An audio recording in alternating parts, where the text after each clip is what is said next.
Hi, this is Dr. Kang, the Scuba Diving Stories, and today I want to get a little bit nitrogen narcotic and nitrogen narcosis. This is a very well-known theory and knowledge as well in scuba diving medicine, scuba diving practice, and in all aspects of deep diving. People are quite concerned about this narcosis, and today I want to talk about if it is really nitrogen narcosis or anything else. There will be a little bit of a history of nitrogen narcosis covered. I will try to classify and show you what kind of symptoms is there possibly, the causes, prevention, management, and some prognosis shall also be covered. Nitrogen narcosis terminology. Narcosis, anesthesia, which is the term used in hospital, particularly in operation room, versus narcosis. Those two are a little different, but somehow in Korean language both anesthesia and narcosis are translated in the same terminology, and there is some confusion about that. Nitrogen and question marks. Is it really nitrogen narcosis? In other words, they call it inert gas narcosis, or like Jack Cousteau a long time ago described it like a rapture of the deep, a Martini effect, and recently gas narcosis is beginning to be used more frequently, but still nitrogen narcosis is like a fixed terminology in scuba diving, diving itself, and in education as well. So still most books write like nitrogen narcosis. Also it is called pressure narcosis, which I prefer than nitrogen narcosis, because in any high pressure state, oxygen and nitrogen can also show narcotic effects.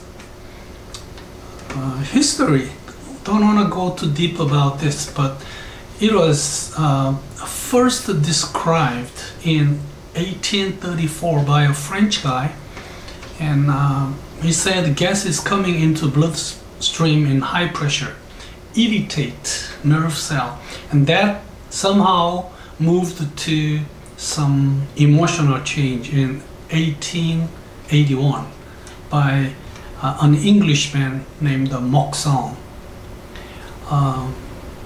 In 1899, Hans Meyer, and in 1901, Charles Ernest Overton, both names of which are very popular or very well known among diving society people.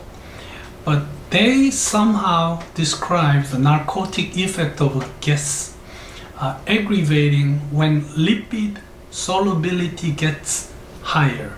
So any gas with higher lipid solubility will exert higher narcotic effect. So in that sense, somehow oxygen has more narcotic effect than nitrogen, but only in the air that we breathe. There are more or much more nitrogen than oxygen. So people used to believe that it's a nitrogen narcosis. The history goes on. In 1939, Albert Benke and Yarborough They said gases other than nitrogen shows narcotic effect. Strange, huh? In 53, Rapture of the Deep by Jacques Cousteau. In 65, explained the mechanism of narcosis by minimum alveoli concentration. And it goes on and on. So to classify the nitrogen narcosis goes like all noble gases, which means inert gas, have narcotic effect in high pressure, except helium, which is used for deep diving to prevent nitrogen narcosis, as called a trimix. So neon also doesn't have a narcotic effect. Argon, krypton, xenon, they all have higher narcotic effect than nitrogen. So for a fairly long time, xenon has been used for general anesthesia. There still is some trial with this gas. But since nitrous oxide is such a good general anesthesia agent, that's what is being used most common. Nitrogen narcosis, what kind of symptom you have, we have, I have. It begins with a slight dizziness, and then you cannot pay attention to yourself, what you're doing on the water, and then people cannot concentrate. As it gets deeper and deeper, you have very poor judgment, and then all of a sudden you feel very anxious about yourself. Decrease the coordination. Your hands cannot really find a D-ring to put the hook around. Your hand cannot really put the gloves on. So you lose the dexterity of your hands. There certainly is some hallucination, and the worst case, you can fall into coma. This is the worst part. And more famous symptom is like a groundless sense of safety. You're going down, you're getting more and more dangerous, but somehow being narcotic or being under narcotic effect of the gas, you feel you are safe, and you just keep going down and down and down. This shows the some symptoms you have according to the pressure, and just I put it in here to show you how the symptoms can change by the change in depth or pressure. Cause, it's the gas lipid solubility of each gas, and nerve cell membranes is composed of lipid. That's why any gas with higher solubility or lipid solubility can go into the cell, nerve cell, more easily, and they can cause all sorts of narcotic effect. Let me show you some of this. Here, H2, helium, nitrogen, oxygen. And nitrogen is less narcotic than oxygen. Prevention. Of course, it is good to use helium for deep dives, surely, but it is expensive. It's really expensive in Korea. I cannot use it, except when I really have to make a very deep dive. So, to prevent the narcosis, gas narcosis, nitrogen narcosis, or pressure narcosis, it's best that you keep your depth to 30 meters. Deeper than 30 meters, you don't know when, to whom, where. the narcotic effect can begin to come out. So it's best that you keep your maximum depth, or at least the depth that you stay the longest in your dive, to like 30 meters. You can never develop tolerance to narcosis. And there is a certain training agency where they teach narcosis management course, which I don't agree. Equivalent narcotic depth, there is a certain formula, but it's beyond the scope of this presentation.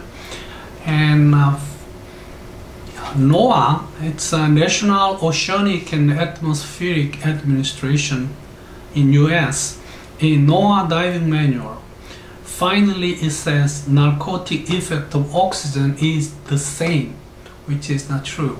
It's higher than nitrogen. So thus they begin to call this narcosis a gas narcosis. In some of the recreational diving manuals, they are putting, at least they are putting gas narcosis in parentheses, so that they begin to give divers, student divers, the concept of gas narcosis. How we manage? Once you feel once you feel any of the symptoms that I showed you, you just ascend a little bit, or ascend to where you don't feel it. The symptoms go away very quickly. Even if you go up, if you still feel the symptom, then you have to exit the water as soon as possible, so that you can stay away from the really bad aspect of the narcosis. Don't drink and dive. Drinking or alcohol in your bloodstream will exacerbate the narcotic effect of the gas. If you are, this is the wrong alphabet, it's a hypothermia. Don't ever stay cold. That also exacerbates the narcosis. If you have a high carbon dioxide level in your blood, that can also exacerbate the symptom of the narcosis. So what about the prognosis? What happens if you have been narcotic? One of the most dangerous elements to deep diver, that's the narcosis. So short-term memory loss is possible. Even in repeated acute or chronic exposure leaves very rare complications. So this is very safe. As long as you can manage it, you don't really have to worry about the complications. Degree of narcosis is very unpredictable. You don't know when, you don't know where, you don't know to whom. Even to the same diver, you do the same depth. Narcosis came on one dive, may not come on the other dive. So this is very unpredictable. When drunk and dive, if you drink too much, and if you go underwater, diver may not realize he or she is under narcotic state. So keep pushing the dangerous situation. Don't ever drink and dive. Maybe drink and dive is more dangerous than drink and drive. I can give you so many examples of diving accident that happened because the diver was drunk. Just forget about drinking and diving. If I say this, my wife gets really upset because she only drinks 1 bottle of San Miguel beer, and even not a bottle of San Miguel, you know. I don't know. I wouldn't recommend that. So today, nitrogen narcosis, I talked about terminology, history, classification, symptoms, causes, prevention, management, and prognosis. Like I said before, this has good prognosis.